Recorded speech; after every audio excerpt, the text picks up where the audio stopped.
तुम लोगों ने मुझे नौकरानी समझा हुआ है क्या कि घर का हर काम मैं ही करूं? तुम्हारी माँ ना एक नंबर की कामचोर हो गई है, जो ये सब काम करना ही नहीं चाहती। तुम फिक्र मत करो, मैं अभी जाकर माँ से बात करता हूँ। सुधीर अपनी माँ के कमरे में जाता है। माँ, तुम्हें सपना ने कितनी बार कहा है, जाओ जाकर बर्तन धो दो। तुम इतना से काम नहीं कर सकती क्या? बेटा, अब मेरी उम्र हो गई है और मुझसे ये अब घर के काम और नहीं होते। मेरे घुटनों और कमर में दर्द रहता है। तभी वहां सपना आ जाती है और वो उनकी सारी बातें सुन लेती है। आ हा हा हा, ये बहाने ना जरा कम बनाए करो। मैं अच्छी तरह जानती हूँ आपको, जब आप अपनी सहेलियों के साथ पार्क में घूमने जाते हो तब आपके घुटनों में दर्द नहीं कि कमर और घुटने दुखने लगते हैं। बहू, मैंने सारी उम्र काम ही किया है और तुम्हें इतना ही लगता है तो एक काम वाली रख लो। हाँ हाँ, हमारे पास तो जैसे पैसों का पेड़ लगा हुआ है ना, और जब मेरे पास घर में आप हो काम करवाने के लिए तो हम क्यों काम वाली लगवाएं। अब चुपचाप जाकर बर्तन धोइए। बेचारी कौशल्या अपने बेटे और बहू के आगे अकेली पड़ जाती है और ना चाहते हुए भी उसे जाकर बर्तन धोने पड़ते हैं। सपना कौशल्या की इकलौती बहू थी, लेकिन फिर भी वो उसके साथ बड़ा बुरा व्यवहार करती थी। अगले दिन, बहू, 10 बज गए हैं, नाश्ता बन गया है तो दे दो, मुझे दवाई भी लेनी है।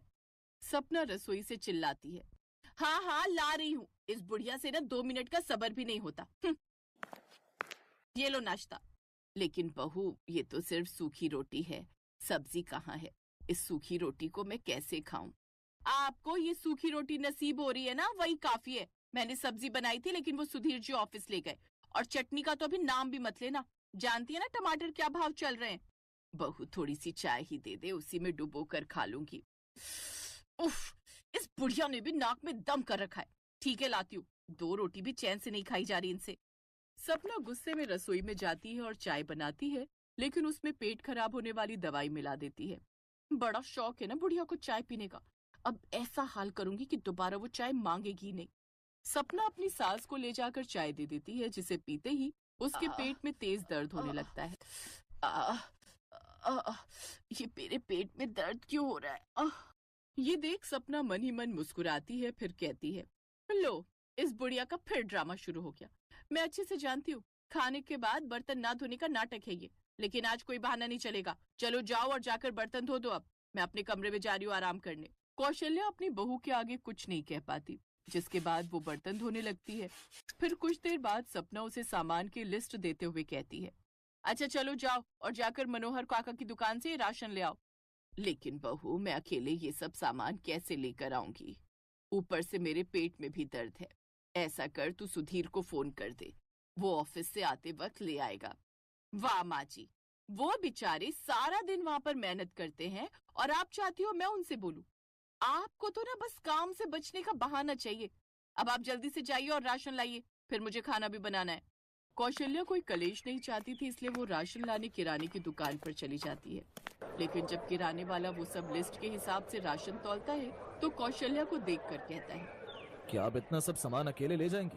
हाँ, और अगर मैं नहीं लेकर गई तो मेरी बहू मुझे खूब बातें सुनाएगी और मेरा जीना दुश्वार कर देगी। सच कहूं बहन जी, जब तक जगदीश भाई साहब जिंदा थे वो आपको घर की रानी बनाकर रखते थे, लेकिन आपके बेटे और बहू ने तो आपकी हालत ही खराब कर दी है। क्या करे भाई साहब, जो नसीब में लिखा होता है वो तो काटना ही पड़ता है।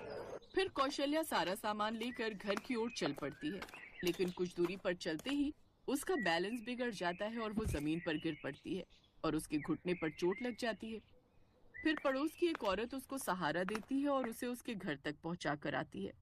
उसके जाते ही सपना कौशल्या पर फिर चिल्लाने लगती है, अच्छे से जानती हूँ मैं, ये सब आपके ड्रामे होते हैं। जानबूझकर गिरी होंगी लोगों की हमदर्दी पाने के लिए। अब जाइए और ये बैंगन मुझे काट कर दीजिए। कौशल्या बेचारी अपने कमरे में ले जाकर बैंगनों को काटने लगती है, लेकिन वो जिस भी बैंगन को काटने लगती वो उछलकर नीचे गिर जाता। हे राम, मेरे बेटे बहू ने क्या मुझे पहले ही कम परेशान कर रखा है, जो अब तुम बैंगन भी मुझे परेशान कर रहे हो। कितनी बार तुम सबको पकड़कर ऊपर रखूं?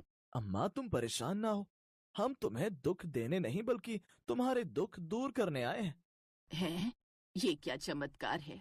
कहीं गिरने की वजह से मेरे सिर पर चोट तो नहीं लग गई? नहीं नहीं, हम सब तो आपकी मदद करने आए हैं। कल जब हम आपकी रसोई में आए थे तब हमने देखा कि आपके बेटा बहू आपके साथ कितना बुरा व्यवहार करते हैं, और हमने तो ये भी देखा कि आपकी बहू ने ही आपकी चाय में पेट दर्द की दवाई मिलाई थी। क्या? मेरी बहू ने दवाई मिलाई थी। हाँ, और अब आप देखो मैं उनके साथ कैसा व्यवहार करता हूँ। बचपन में आपने भी तो अपने बेटे को पाला पोसा था, तो उस हिसाब से उनको भी आपका ध्यान रखना चाहिए। अब हम आपको बताएंगे कि कैसे देखभाल की जाती है। फिर वो बैंगन उन सबको अच्छे से मजा चखाने जाते हैं। चलो भाइयों, अब तुम्हें पता है ना हमें क्या करना है। हाँ हाँ, हम सबको पता है हमें क्या करना है। अब सभी बैंगन अपने अपने हाथ में डंडा लेकर जाते हैं और उन दोनों पति पत्नी की पिटाई करने लगते हैं। अरे ये क्या, ये हमें मार क्यों रहे हैं? और इन बैंगनों के हाथ पैर कहाँ से आ गए? छोड़ो हमें, छोड़ो। नहीं, हम तुम दोनों को तब तक नहीं छोड़ेंगे जब तक तुम अपनी सास से माफी नहीं मांग लेते। सुधीर, जिस माँ ने तुम्हें बचपन में पाला पोसा, तुम्हारा इतना ध्यान रखा, और जब तुम्हारी बारी आई उनका ध्यान रखने की, तो तुम उनके प्यार को इतनी जल्दी भूल गए। और सपना, अम्मा ने तो तुम्हें भी इतना प्यार दिया, फिर तुम उन्हीं के साथ ऐसा करने लगी। ठीक है, हम उनसे माफी मांगने के लिए तैयार हैं। अब हमें छोड़ दो, हमसे गलती हो गई। हाँ, हमसे गलती हो गई जो हमने माँ जी पर इतने अत्याचार किए। कौशल्या उन दोनों को माफ कर देती है, जिसके बाद उसके बेटे बहू भी उसके साथ अच्छे से रहने लगते हैं।